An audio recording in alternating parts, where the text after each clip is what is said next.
ආයුබෝවන් මෙන්න තවත් උණුසුම් පුවතක්.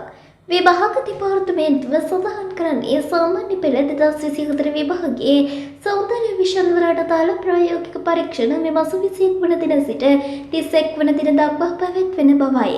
මේ ප්‍රායෝගික පරීක්ෂණ සඳහා විභාග අපේක්ෂකයන් 1,71,100ක් පෙනී සිටීමට නියමිත අතර දිවයින පුරා පරීක්ෂණ මණ්ඩල 1,228කදී මෙම පරීක්ෂණ පැවැත්වෙන බවද පෙන්වා දෙනවා. මේ අනුව සංගීතය නැටුම් නාට්‍ය හා රංග කලාව යන විෂයන් වලට අදාළව මෙම ප්‍රායෝගික පරීක්ෂණ පැවැත්වෙන බවද එම දෙපාර්තමේන්තුව පෙන්වා දුන්නා. ඉහත විෂයන් වලට අදාළ අවසාන ප්‍රතිඵල තීරණය කිරීම සඳහා ලිඛිත හා ප්‍රායෝගික පරීක්ෂණ යන කොටස් දෙකින්ම ලකුණු උපයෝගී කර ගන්නා බැවින් කොටස් දෙකටම පෙනී සිටීමට අනිවාර්ය බවද සඳහන් කළා. මෙවැනි උණුසුම් පුවත් ලදසනින් දැන ගැනීමට අපගේ YouTube channel එක subscribe කර bell icon එක ප්‍රාත්මක කරන්න. ඔබට සුබ දවසක්.